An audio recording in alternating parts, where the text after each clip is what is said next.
Bapa, kami mengucap syukur hadirat-Mu menguasai kami saat ini melalui penyembahan yang kami naikkan Tuhan. Kami diliputi dengan kasih-Mu, sehingga kesadaran kami, pikiran kami, hati kami sepenuhnya berada di tempat di mana Engkau berada. Bicaralah Tuhan buat kami semuanya, dimanapun kami berada, baik secara live maupun di dalam rekaman. Kami percaya kuasa daripada Roh-Mu tidak pernah terbatas. Kami siapkan hati dan kami mau terima kebenaran yang membawa kami ke dalam pengenalan pribadi akan Engkau. Dalam nama Tuhan Yesus kami mengucap syukur dan kami sambut firman-Mu dengan rasa haus dan lapar kami di dalam Engkau. Dalam nama Tuhan Yesus kami berdoa dan mengucap syukur. Haleluya. Amin. Ya. Terima kasih sebelumnya buat tim worship. Kita semua diberkati dan terima kasih telah membawa kita masuk dalam hadirat Tuhan. Nah, shalom Bapak Ibu Saudara yang terkasih di dalam Kristus. Berjumpa kembali di webinar Revival Total Ministry di bulan November di tahun 2023 ini.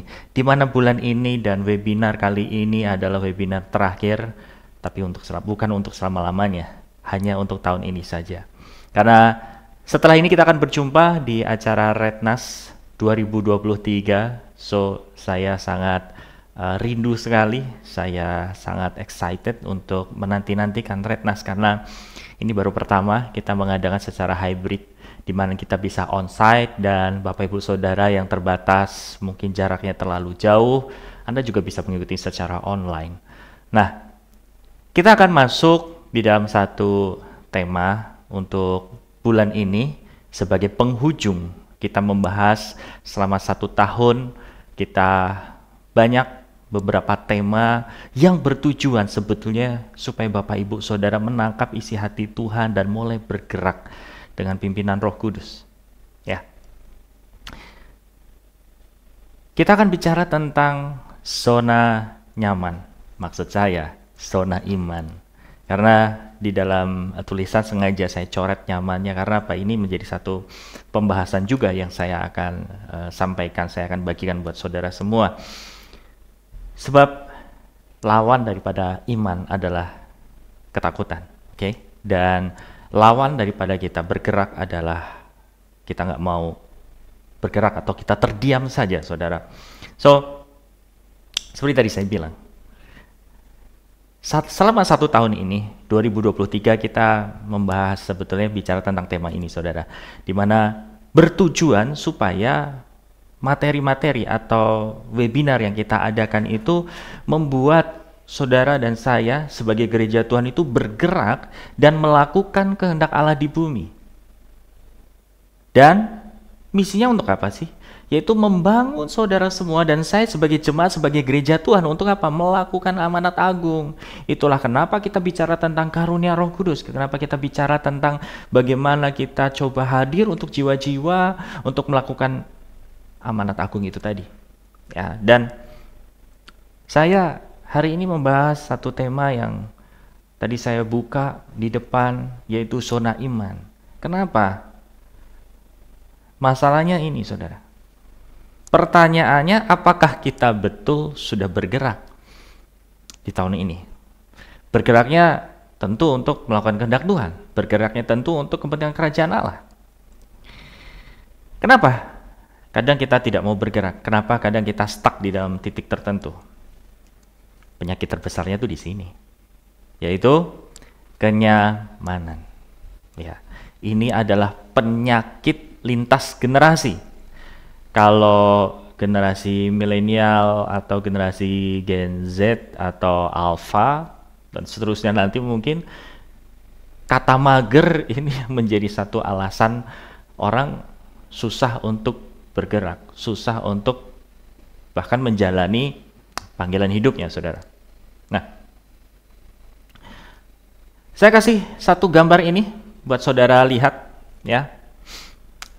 Ada 2 gambar, yang satu ada akuarium besar, ya, di mana di situ ada ikan-ikan dan biota laut, ada manusianya, dan ada manusia yang ada di daratnya, gitu ya. Satu lagi gambar di mana ada ikan-ikan berada di laut lepas. Bapak Ibu Saudara bisa perhatikan dua gambar ini, ya. Kedua ikan-ikan ini betul dia hidup di dalam habitatnya, yaitu di mana, di perairan asing. Ya, kita tidak sangkal hal itu, Saudara. Yang membedakan apa? Kalau gambar yang di atas di dalam akuarium, Saudara, habitat ikan ini walaupun sama-sama di air, ya, tapi dia tempatnya terbatas dan itu buatan manusia. Dia bisa hidup, bisa. Dia bisa mungkin beranak pinak, tentu. Dan dia bisa bergerak bebas sebagaimana adanya, iya, tapi tetap ada batasnya. Oke. Sedangkan gambar yang kedua, Saudara, itu betul-betul di laut lepas, di mana ikan-ikan betul-betul berada di habitat yang semestinya, Saudara. Nah, ini menjadi satu gambaran bahwa hidup kita, kekristenan kita hari ini ada di mana? Ada di akuarium atau di laut lepas. Artinya apa? Di akuarium artinya apakah kekristenan kita berada di dalam satu ruang gerak yang ya orang-orangnya baik-baik, orang-orangnya yang udah pelayanan-pelayanan, orang-orangnya emang yang udah sama-sama nyari Tuhan, atau bahkan betul-betul orang-orang yang mencintai Tuhan, kurang lebih seperti itu gitu. Nah, ataukah saudara betul-betul di laut lepas, di mana kehidupan yang Tuhan tempatkan saudara itu betul-betul bisa berjumpa dengan mungkin ikan yang besar, tanda petik gitu kan, ikan yang raksasa, dengan makhluk-makhluk yang lain gitu ya. Apakah kita ada di akuarium atau di laut lepas? Yang bisa menjawab adalah saudara dan saya sendiri. Tapi intinya saya mau bilang gini, saudara. Sering kita terbatas, sering kita stuck dalam titik tertentu karena apa? Kita memang menempatkan diri di akuarium atau di ruang yang terbatas itu. Bisa sih makan, bisa sih kita tetap dengar firman Tuhan, bisa sih kita melayani, tapi kita akan ketemu dengan ikan yang atau makhluk lain, ya, biota laut lain yang itu melulu. Ya, mungkin itu di kelas pemuridan, di satu komunitas, ya, ketemunya itu terus. Nggak ada makhluk lain, nggak berjumpa dengan jenis ikan varian lain. Berbeda ketika di laut bisa ketemu dengan macam-macam, saudara. Nah, memang resikonya akan lebih besar ketika ada di laut lepas itu tadi, betul tidak? Bahayanya berbeda, jauh berbeda. Tapi disitulah terletak freedomnya, disitulah terletak kebebasan atau kemerdekaannya untuk apa? Untuk kita lebih menggali lagi potensi kita di dalam Tuhan dan bergerak sesuai dengan dorongan Roh Kudus, saudara. Karena kalau kita terus-terusan di akuarium, terus-terusan di kotak yang kecil, saudara, yang ada apa? Kita akan mudah bersinggungan, kita akan mudah berselisih paham, kita akan mudah untuk saling melukai. Karena apa? Kapasitas saudara tidak tersalurkan dengan semestinya. Yang harusnya disalurkan dengan jenis yang lain, maksudnya dengan sesama yang lain, saudara. Ini ketemunya lu lagi, ketemunya kamu lagi. Sehingga setiap kali ada sedikit perbedaan, itu menjadi konflik dan menjadi perselisihan. Akhirnya apa?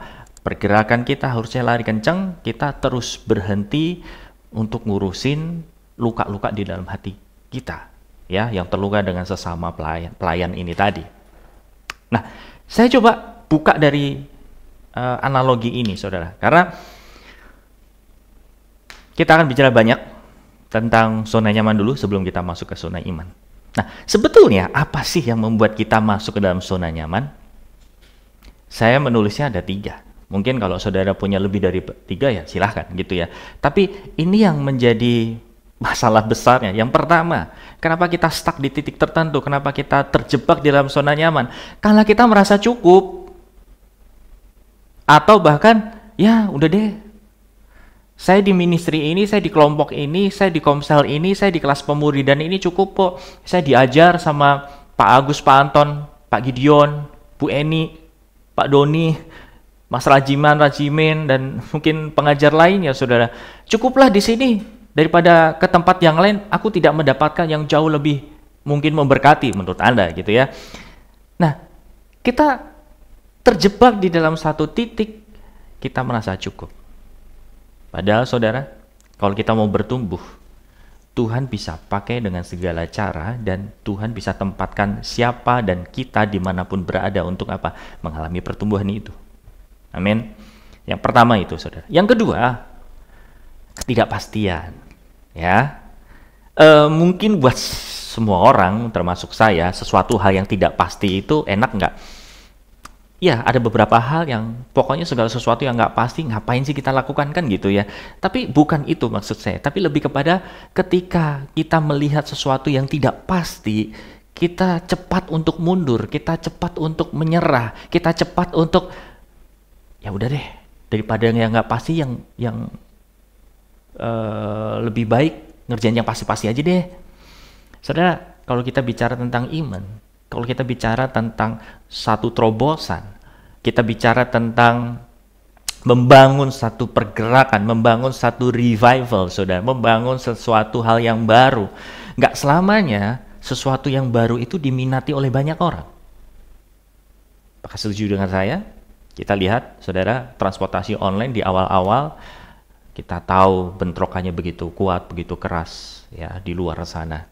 Ada yang setuju, ada yang enggak, dan lain sebagainya. Tapi hari ini lihat, orang bergantung. Apalagi kalau kita mau pergi dari satu titik, satu tempat ke tempat yang lain, atau mungkin Anda butuh makan, nggak perlu susah payah untuk keluar dan lain sebagainya, termasuk saya.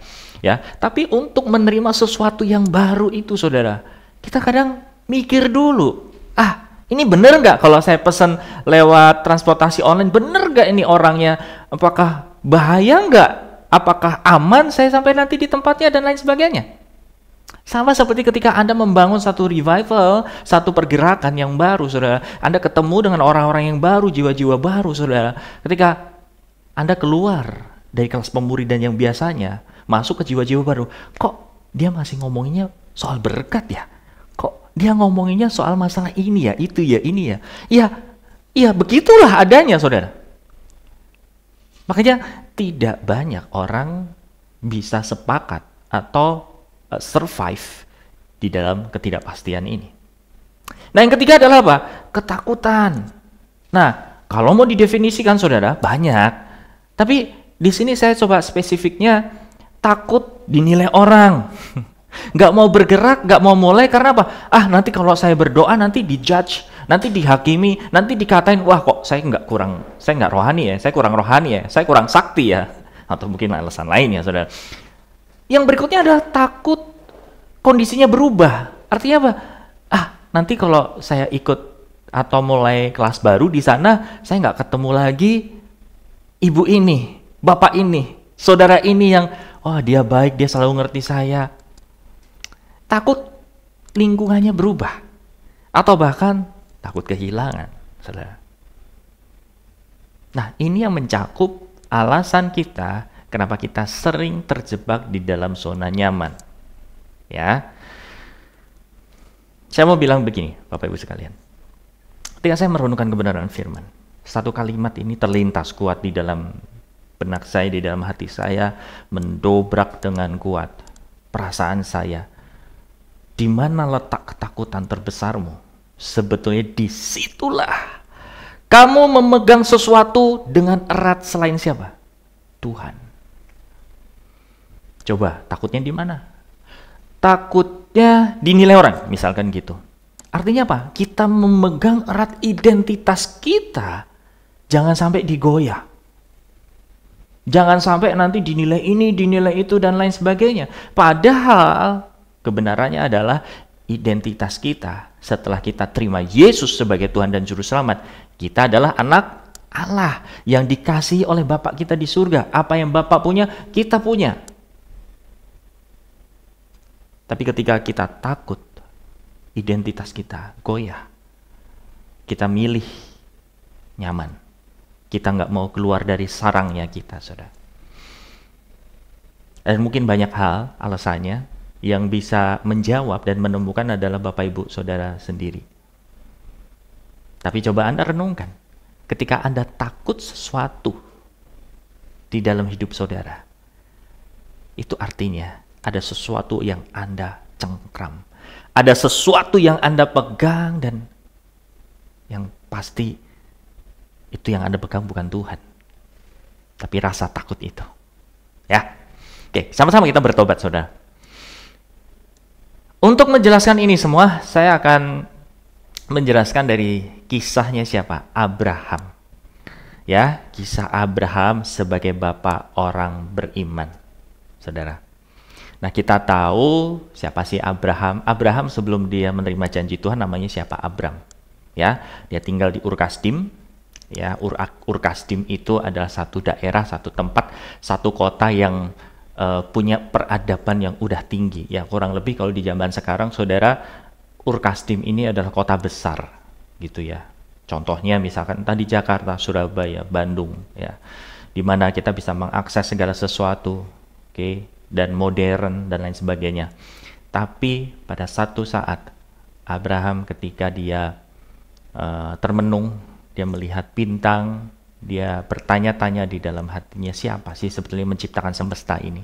Dan akhirnya dari situ ada suara di dalam hatinya, atau bahkan yang dia dengar secara audible, saya kurang tahu ya, karena di Alkitab tidak mencatat. Tapi yang pasti ada suara yang menjawab, ini aku, Tuhan, yang menciptakan ini semuanya dan lain sebagainya. Dari situlah Abram menerima panggilan itu. Abram menjawab panggilan Tuhan untuk apa? Meninggalkan Ur Kasdim untuk ke satu tempat, ke satu daerah, satu wilayah yang dia belum tahu sama sekali. Kalau hari itu Abram udah ada lingkungannya, sudah ada internet, mungkin di googling dulu ya.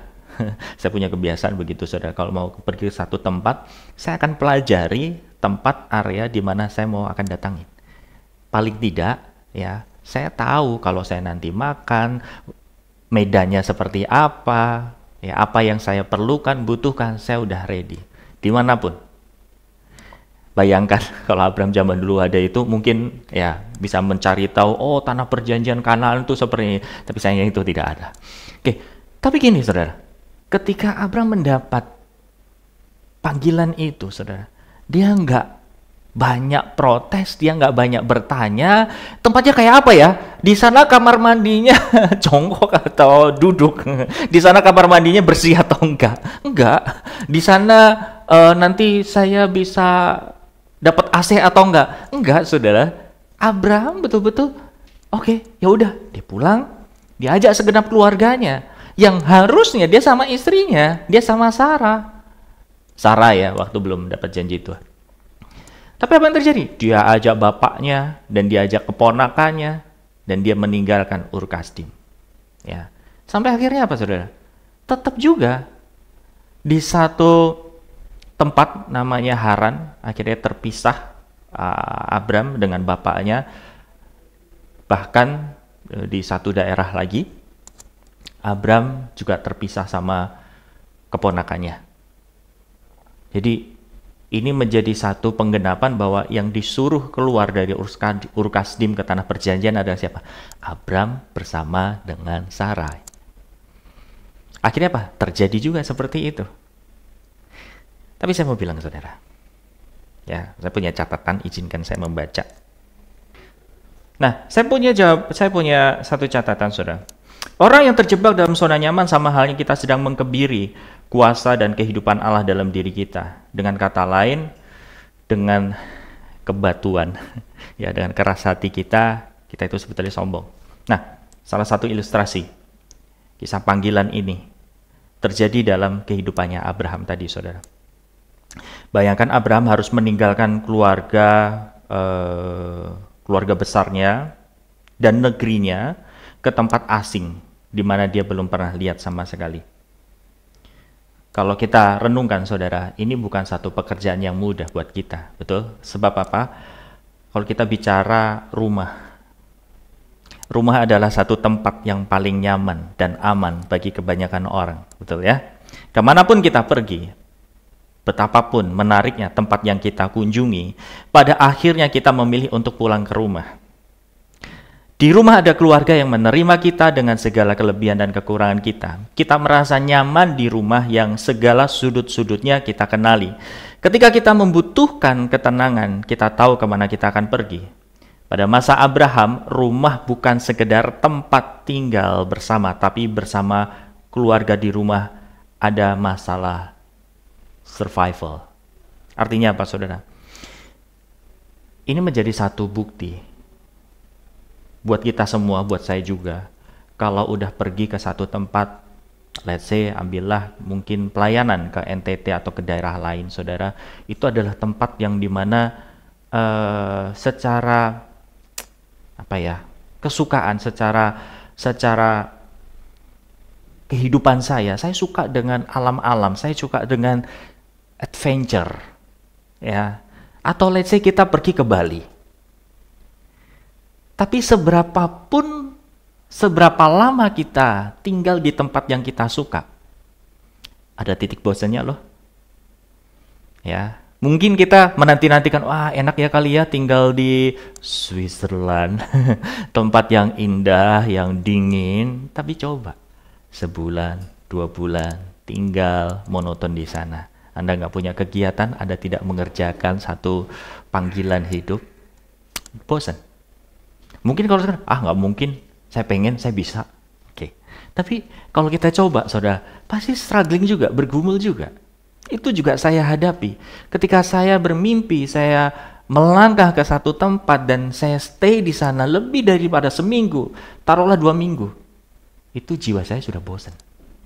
Udah rasanya homesick, rasanya pengen pulang, kangen sama kasur di rumah yang walaupun kalau dibandingkan kalau kita nginep di hotel gitu ya, mungkin lebih nyaman, saudara. Tapi yang namanya rumah, itu akan membawa kita balik ke sana.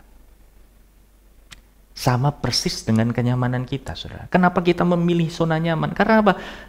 Kita sudah terlalu enjoy, kita menikmati. Jadi ketika dirubah kebiasaannya, dirubah orang-orang sekelilingnya, kita teriak. Bayangkan Abraham waktu menjawab panggilan Tuhan, dia melepaskan itu, saudara. Nah, yang menarik adalah, saudara, boleh ditampilkan slide-nya. Dikatakan bahwa Abraham sebagai bapak orang beriman. Karena apa? Yang pertama, Abraham dipanggil Tuhan untuk menjadi bangsa yang besar. Abraham taat kepada firman Tuhan walaupun segalanya serba belum jelas. Tuhan perhitungkan menjadi satu kebenaran. Yang kedua adalah, Abraham taat ketika diminta mengorbankan Ishak. Abraham percaya bahwa dia akan memiliki keturunan yang sangat banyak. Namun kepercayaannya diuji ketika Allah memerintahkannya untuk mempersembahkan anak perjanjian itu satu-satunya kepada Tuhan. Ini mudah tidak? Sangat sulit, sangat tidak mudah. Izinkan saya akan cerita beberapa musim hidup, beberapa bulan ini, mungkin dari beberapa Bapak Ibu Saudara mempertanyakan, kok Agus nggak ngajar kelas pemuridan lagi ya? Batang hidung saya kemana ya? Atau bahkan mungkin Bapak Ibu sekalian pernah chat saya dan saya lupa untuk balas. Saya akan jawab dengan kisah ini, saudara. Kalau Anda perhatikan, sebelum bulan ini saya mengisi webinar, saya terakhir kali mengisi di bulan Agustus. Ya, Bapak Ibu bisa lihat gambar ini. Saya menyampaikan tema menjaga api Roh Kudus. Kalau Bapak Ibu peka, muka saya capek, muka saya lelah, air wajah saya, air muka saya mungkin sedang bermasalah. Saya mau bilang, ya, kala itu dari bulan Juli, Bapak Ibu Saudara, saya bisa kasih lihat satu gambar lain. Berderet-deret, ada fotonya. Dimulai dari bulan Juli. Bulan Juli 2023 kakak saya mengalami satu kecelakaan yang hebat.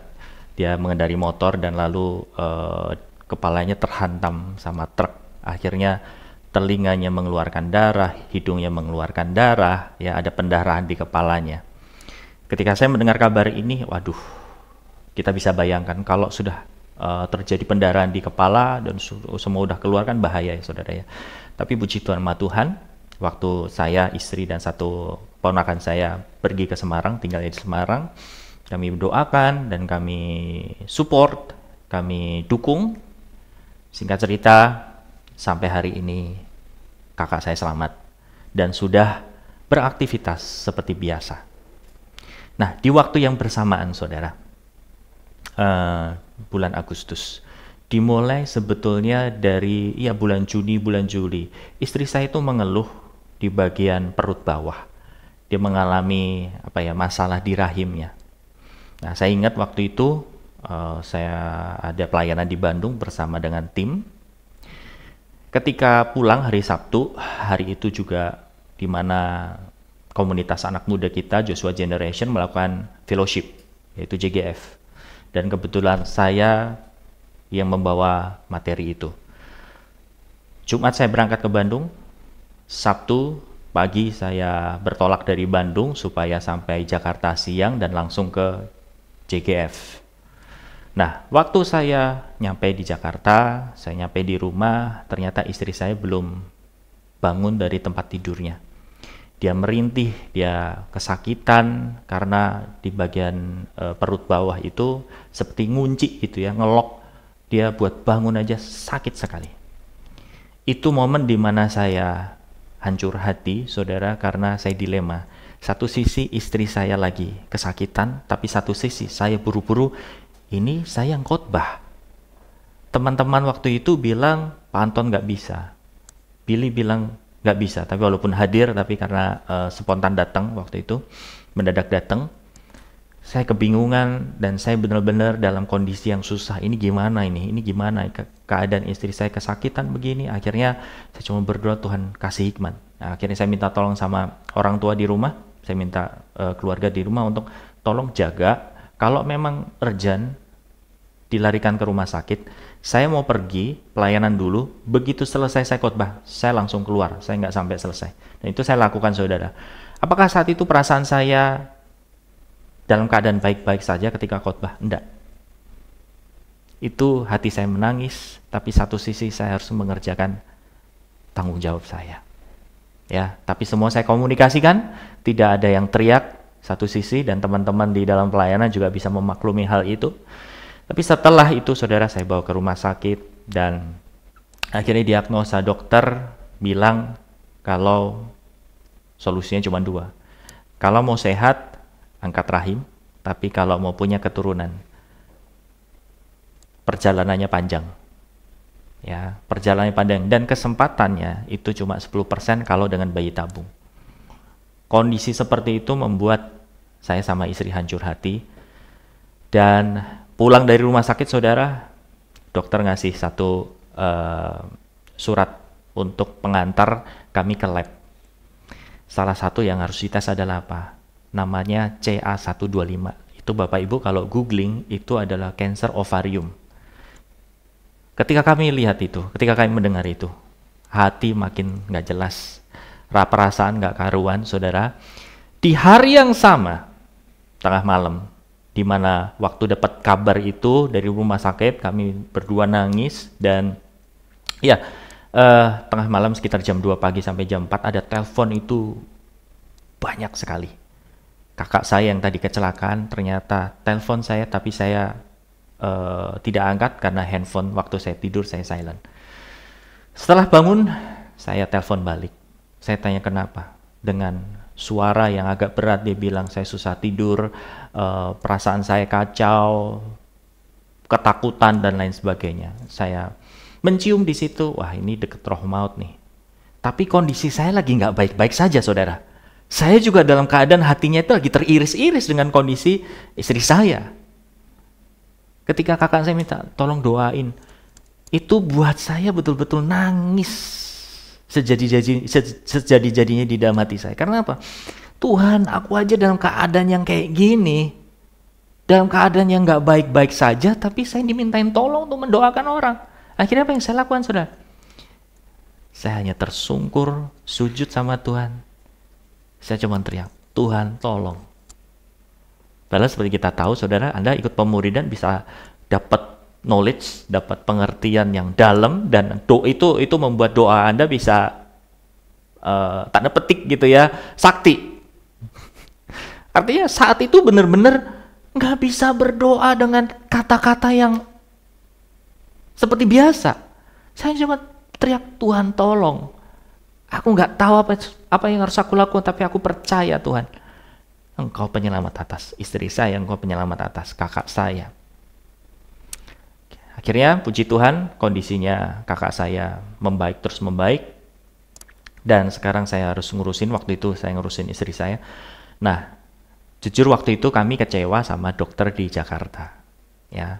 Dan disitulah menjawab di dalam benak saya, kenapa sih orang harus berobat ke Penang, ke Malaysia, ke Singapura segala macam? Memang di Jakarta nggak cukup. Itu saya mengalami dan saya terluka karena ya ketemu dokter yang betul-betul to the point, ya straight, yang ini begini. Akhirnya oke lah, kita cari second opinion lagi ke Penang, ke Malaysia.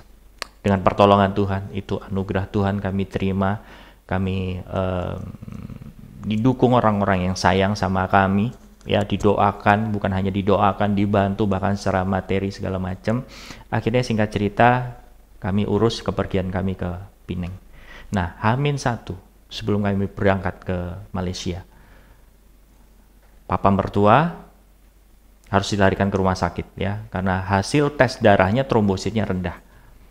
Jadi waktu saya antar H-1 sebelum saya pergi ke Malaysia, saya antar ke rumah sakit, nyampe rumah, ditelepon pihak rumah sakit, Pak, ini bapaknya harus diopnam. Kenapa? Trombositnya rendah. Wah, ya udah balik lagi, akhirnya opnam. Saudara, setelah diopnam segala macam, akhirnya saya harus pergi nih.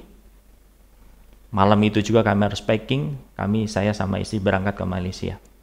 Nah, waktu kami di Malaysia pun udah bener-bener hatinya udah hancur hati segala macam, takut nanti hasilnya gimana, ini penyelesaiannya seperti apa, itu menguasai pikiran. Walaupun tetap saya serang dengan dengar worship, baca Alkitab segala macam, tapi saya tidak bisa menolak serangan-serangan itu, saudara. Sampai akhirnya setelah ketemu dokter, dicek darahnya segala macam, dokter bilang, oke, mau dioperasi. Ini nggak bisa kalau nggak dioperasi. Oke, ya udah dok. Hari itu ditantang, besok bisa nggak? Bisa. Tapi setelah lihat hasil darahnya, saudara, istri saya nggak mencukupi HB-nya. Harusnya minimal 12, dia cuma punya 7. Akhirnya disuruh pulang lagi ke Indo dan dikasih suplemen. Sebulan kemudian kami disuruh balik dan dioperasi. Singkat cerita, kami balik ke Jakarta, ngurusin papa mertua. Sehari 2 hari saya nyampe rumah, seperti gambar di sini saudara, saya dapat tugas untuk membawakan firman. Kalau ditanya, aduh, judulnya menjaga api Roh Kudus lagi, dalam keadaan yang saya lagi hancur-hancurnya lagi, gitu kan. Dan saya tidak bisa menutupi muka saya, wajah saya yang sebetulnya lelah, capek, luar dalam, karena baru pulang dari Malaysia, siap-siap langsung kita syuting. Dan keluar masuk rumah sakit. Setelah tinggal di Jakarta beberapa hari, ngurusin papa mertua segala macam, ternyata setelah di MRI, di CT scan, ditemukan satu hal yang mencurigakan di prostatnya. Di biopsi lah. Itu aja membuat kami sekeluarga, aduh ini apa lagi? Kemarin dari kakak, istri saya, ini mertua saya. Kayak nggak habis-habisnya saudara. Dan itu di dalam waktu yang bersamaan semua. Bapak Ibu bisa bayangkan. Betapa itu benturannya itu luar biasa saudara. Setelah kami doa dan dibantu sama kawan-kawan, teman-teman, hampir tiap hari kami berdoa. Tak kuasa Tuhan turun segala macam, dan puji Tuhan, hasil dari biopsi mertua saya ditemukan negatif sel kanker prostat. Itu membuat ya paling nggak satu udah selesai dulu. Tinggal urusan istri saya. Nah, beberapa waktu kemudian, seminggu sebelum kami berangkat ke Malaysia, karena waktu itu tiket sudah disediakan sama Tuhan, hotel sudah kami booking, dan seminggu sebelum berangkat ada temen yang ngasih video di Instagram, ada di rumah sakit di Jakarta yang punya alat baru untuk mengobati miom. Ya, karena saudara, di rahim istri saya terdapat 10 barang. Barang nggak tuh? Maksudnya ada 10 benda yang tidak semestinya ada di situ. Dan salah satunya kista itu ukuran 15 kali 17 cm atau 17 kali 15 cm, sekitar itu. Saudara bisa bayangkan, dengan segitu benda banyak, dan ternyata itu sesuai dengan diagnosa dokter yang membuat kami terluka. Ternyata betul diagnosanya. Hanya saja apa? Hati kami nggak siap. Ya. Dan kami putuskan untuk, oke, kita di Jakarta saja, kita nggak usah ke Penang. Dan singkat cerita, istri saya harus melewati beberapa tindakan, baik secara tanpa operasi dan operasi, ya itu tindakannya ada 2 kali, dan masih ada 1 tindakan kecil lagi nanti. Tapi secara keseluruhan, kami benar-benar melihat campur tangan yang begitu luar biasa. Walaupun mujizat Tuhan tidak terjadi secara instan, saudara, tapi hati kami belajar banyak tentang mengenal Tuhan, tentang keberserahan, ya. Jadi ini bisa menjadi pelajaran buat saudara. Ketika satu pergumulan datang buat kita, bukan berarti Tuhan akan merubah suasananya ganti. Kadang Tuhan sengaja untuk merubah hati kita dulu, saudara. Dan itu kami alami. Nah, di masa-masa itu, saudara, kami harus keluar dari zona nyaman, dan kami berjalan hanya dengan iman sampai detik ini. Dan anugerah demi anugerah ditumpukan oleh Tuhan. Saya akan lanjutkan, saudara. Akhirnya ayat ini betul-betul hidup. Saya mengerti ayat ini di dalam 2 Korintus 4 ayat 7-11. Tetapi meskipun kita diberi harta rohani yang indah itu, kita hanyalah seperti bejana-bejana tanah liat. Dengan begitu nyatalah bahwa kuasa yang luar biasa itu berasal dari Allah, bukan dari kita sendiri. Karena itu, biarpun kami sering ditindas dari segala arah, kami tidak hancur. Biarpun kami sering tidak tahu jalan keluar dari masalah yang kami hadapi, kami tidak pernah putus asa. Biarpun kami dianiaya, kami tetap yakin bahwa Allah tidak akan meninggalkan kami. Dan biarpun kami sering dipukuli serta dibanting, Allah selalu menolong kami sehingga kami tidak sampai mati. Melalui penderitaan jasmani, kami menunjukkan bahwa kami bersatu dengan Tuhan Yesus dalam kematiannya. Dengan demikian, kuasa kehidupan Yesus juga tampak dalam tubuh kami. 11. Memang kami masih hidup, tetapi karena melayani Yesus, hidup kami selalu terancam. Hal itu terjadi supaya kuasa kehidupan Yesus juga bisa terlihat dalam tubuh kami yang fana ini. Saudara, dari rentetan kisah-kisah yang tadi saya ceritakan secara cepat, dan mohon maaf, ya mungkin kalau kisahnya membuat Anda kurang paham, tapi saya mau bilang gini, keadaan yang saya dan keluarga hadapi bulan-bulan dari bulan Juli sampai kurang lebih bulan lalu, itu betul-betul mengubahkan hati kami, mengubahkan saya sama istri untuk keluar dari zona nyaman dan mulai betul-betul percaya sama Tuhan dengan apapun yang Tuhan bawa ke dalam hidup kami. Ya, kami harus belajar. Itu rasa-rasanya, saudara, betul-betul kenyamanan kami benar-benar digeser. Kami dimasukkan ke dalam satu tahapan iman yang menurut kami itu sesuatu yang baru. Tapi ya sudah, di dalam Kristus seperti Paulus dan mungkin para rasul mengalami, dihantam, ditindas, dianiaya, saudara. Tapi tetap bisa teguh berdiri. Amin. Karena apa? Anugerah Tuhan, saudara. Balik lagi. Saya untuk menutup khotbah pada hari ini. Kalau tadi saya sebutkan, yang membuat kita terjebak dalam zona nyaman adalah apa? Salah satunya merasa cukup. Yang kedua, sesuatu yang tidak pasti.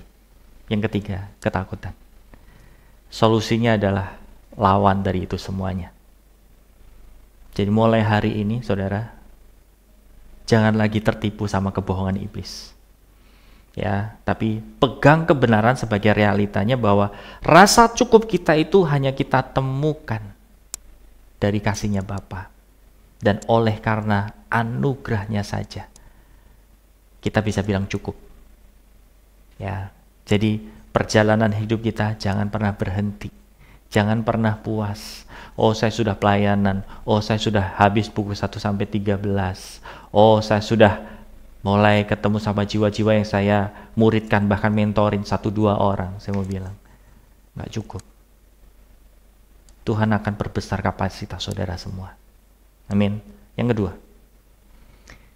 iman kita percaya bukan karena melihat, tapi mempercayai kebenaran sebagai realitanya. Saudara, kalau hari-hari ini Anda masih bergumul dengan ketidakpastian, takut dengan segala konsekuensi, takut dengan segala resiko, disitulah iman berperan. Percayakan hidup saudara hanya sama Tuhan. Yang ketiga, saudara, buang rasa takut untuk dinilai orang. Lingkungan Anda berubah segala macam dengan apa?